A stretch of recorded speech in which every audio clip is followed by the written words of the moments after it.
इंतजार करना पड़ेगा। इसके पीछे राजद के लोगों आप तेजस्वी यादव मुख्यमंत्री बन जाएंगे, मुख्यमंत्री बन जाएंगे। देखिए, असल मामला है इन दोनों के बीच जो डील हुआ है, उस डील के आधार पे अंदर अंदर बात यही तय हुई है कि नीतीश जी को यहाँ की राजनीति से मुक्त कर देना है और तेजस्वी यादव की ताजपोशी करनी है। यह बात तय है। और आरजेडी के लोग, खासकर लालू जी, कोई नीतीश कुमार जी की राजनीति को आगे बढ़ाने के मकसद से इनके साथ नहीं हुए। सिर्फ और सिर्फ उनका मकसद है अपने बेटा को हम कैसे मुख्यमंत्री बना दें। तो आरजेडी के लोग उस डील के आधार पे भी हड़बड़ी में हैं। और इस डील से अलग भी लालू जी को बखूबी मालूम है कि फ्रेश इलेक्शन होगा 2025 में।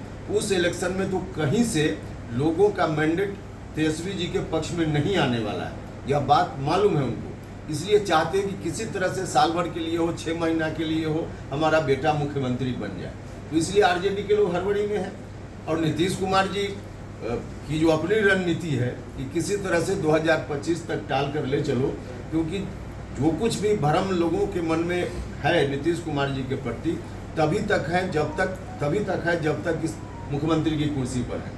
जिस दिन मुख्यमंत्री की कुर्सी से हटे, उस दिन ताश के पत्ता की तरह टोटल इनकी पार्टी बिखर जाने वाली है। तो इसलिए नीतीश जी चाहते हैं कि जितना डिले हो 2025 तक कम से कम ले चलें। और लालू जी हड़बड़ी में है कि जल्दी से जल्दी हो जाए, काहे कि आगे तो बनना नहीं है, यह सुनिश्चित। नीतीश कुमार जी भी इसी तरह के अभियान को लेकर कभी निकले थे, समता पार्टी बनी और तब से निरंतर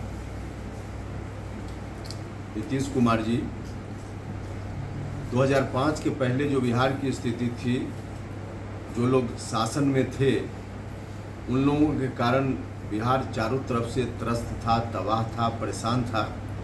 भ्रष्टाचार का चौतरफा बोलबाला था, लॉ एंड ऑर्डर नाम की कोई चीज़ नहीं थी। उस परिस्थिति से बिहार को बाहर लाने का अभियान नीतीश कुमार जी ने समता पार्टी के नाम पर और फिर बाद में जनता दल यूनाइटेड के नाम पर चलाया। लोगों ने भरोसा किया, नीतीश जी आए सत्ता में। बीच में भी 2005 से लेकर 2020 तक लगभग हर बार लालू यादव के आतंक के खिलाफ ही नीतीश जी ने जनता से वोट मांगा और लोगों ने उन पर भरोसा भी किया। जी की राजनीति का एक तरह से अंतिम समय चल रहा है। अब नीतीश कुमार जी फिर से उन्होंने घोषणा कर दी है बजाबता कि हम बिहार को फिर उन्हीं हाथों में सौंपेंगे जिन हाथों ने बिहार को बर्बाद किया था। अब इस बात से बिहार के लोग भी परेशानी में हैं और हम लोगों से अपील और आग्रह यही करने के लिए निकले हैं कि परेशान होने की कोई ज़रूरत नहीं है। हम लोग हर तरह से बिहार की जनता के साथ हैं और बिहार में आरजेडी के जो समर्थक लोग हैं उनको छोड़कर बाकी गांव में भी कोई नहीं चाहता कि फिर से उस तरह का शासन लौटे। नहीं लौटेगा, इस बात के लिए हम बिहार की जनता को आश्वस्त करने के लिए निकले हैं कि हम सब लोग हैं, मिलजुल कर इस अभियान को मजबूती देंगे और किसी भी स्थिति में चाहे जो भी कुछ कष्ट सहना पड़े हम लोग सहेंगे, लेकिन फिर से 2005 के पहले वाली स्थिति में बिहार को नहीं आने देंगे, क्योंकि बिहार फिर से अगर आ गया तो अनर्थ हो जाएगा। इससे हम लोग बिहार को बचाएंगे। तो इसी सिलसिले में हमारी यात्रा है और इस जिला और अगल बगल के लोगों से भी आपके माध्यम से मेरी अपील है, आग्रह है कि बिल्कुल चिंता करने की ज़रूरत नहीं है, एकजुटता को बनाए रखने की ज़रूरत है। मजबूती से हम लोग हैं और 2005 के पहले जो जिम्मेवार बिहार को उस स्थिति के लिए करने वाले लोग थे, उनके हाथों में सत्ता नहीं जाएगी, इस बात की हम गारंटी सुनिश्चित करेंगे। लोगों से अपील है, आग्रह है कि सब साथ दें, सहयोग करें, यही है।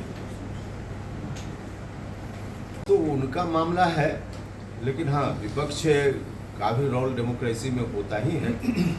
और ठीक है कि अभी 2 दिन पहले कोर्ट ने जो कुछ भी कहा, उसके बाद की स्थिति, उसके बाद के बयान के बारे में आप चर्चा कर रहे हैं, लेकिन कोर्ट का डिसीजन नहीं आया था, तब भी विपक्ष की जो एकता की पहली मीटिंग हुई बिहार में, पटना में, उसमें ही लालू जी ने स्पष्ट कर दिया था कि इस गठबंधन के नेता राहुल गांधी होंगे।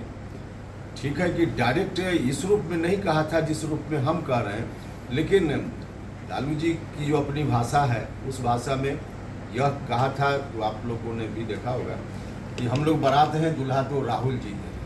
तो उसी वक्त लालू जी ने स्पष्ट कर दिया था कि जो भी एकता की बात वहाँ होगी तो उसमें राहुल जी के नेतृत्व में होगी। ऐसे मामला उनका है, क्या तय करेंगे नहीं करेंगे विषय उनका है, लेकिन बाहर में जितनी बात आ रही है उससे तो यही अर्थ निकल रहा है। नीतीश कुमार के प्रयासों को कितना झटका लगेगा? तो नीतीश कुमार जी, देखिए आज की तारीख में नीतीश कुमार जी की कोई अहमियत राजनीति में बची नहीं। अहमियत स्वयं ही उन्होंने समाप्त कर ली। अब ऐसी स्थिति में उनकी पार्टी धीरे धीरे बिहार में समाप्त हो गई। अब जो कुछ भी बचा है आगे आने वाले दिनों में जनता दल यूनाइटेड में कोई नहीं रहने वाला है। इनकी पार्टी का अवसान अब बहुत ही निकट है। अब ऐसी परिस्थिति में नीतीश जी भी इस बात को समझ रहे हैं, ऐसा है नहीं है कि नहीं समझ रहे, लेकिन अब उनके मन में है कि कुछ करो ताकि जनता भ्रम में रहे कि नहीं हम अभी समाप्त नहीं हुए। लोगों को दिग्भ्रमित करने के लिए कुछ मीटिंग वगैरह विपक्ष की पार्टियों के बीच कुछ कोशिश करना, यहाँ जाना वहाँ जाना, सिर्फ और सिर्फ जनता को दिग्भ्रमित करने के लिए कर रहे हैं। बाकी अब इनकी कोई अहमियत राजनीति में नहीं है, यह बात सुनिश्चित हो चुकी है।